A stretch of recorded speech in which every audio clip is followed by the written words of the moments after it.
guys, home alone today, so I figured I'd do a frame review. Okay, the first thing I'm going to say about these frames is if you like customizing your frames, well, customizing your skates in general, these frames are definitely good because you can take out the inserts in them and switch them with different ones. I have a big box of inserts I made up a while back, which is kind of cool.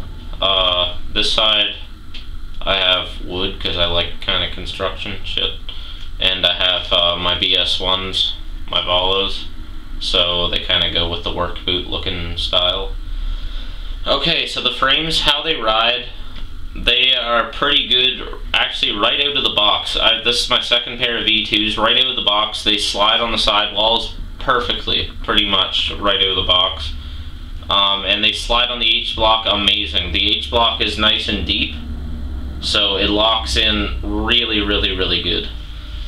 So these frames, obviously, like other frames, you can ride flat all the way across, all four main wheels, or you could ride two outer wheels and nothing, or if you wanted to, which is not a good idea.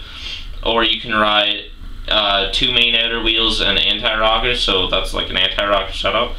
But these frames come so you can actually put in the G-blocks, which are basically these little blocks that just cover the top and bolt through in the bolts, and then in the base they cover the top where the axle, the main axle bolts go in through there.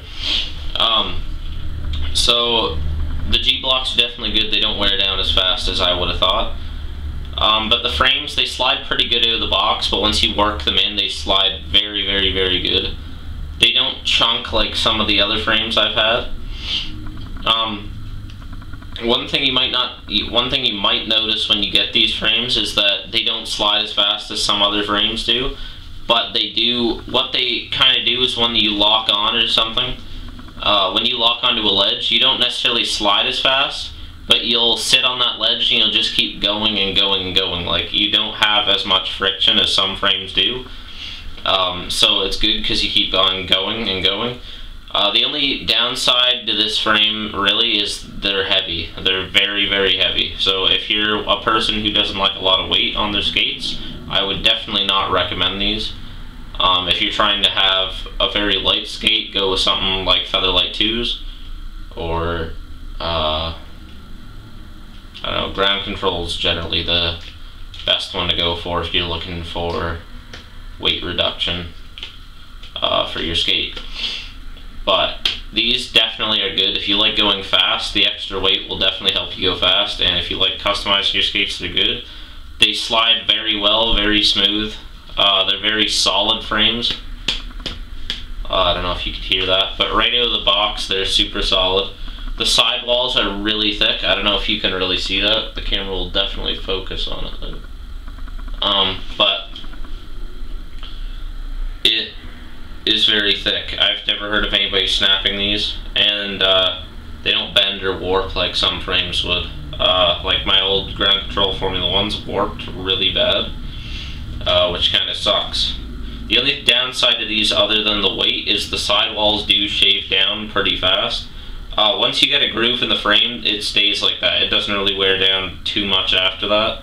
Like, it obviously wears down, but very slow. But the sidewalls, after they start shaving down, do wear down quite fast. So that's a downside. So, but if you want, you could just flip them and start new on the other side. Unless you do just as many negative grinds, which not too many people do, so it's not too much of a problem. And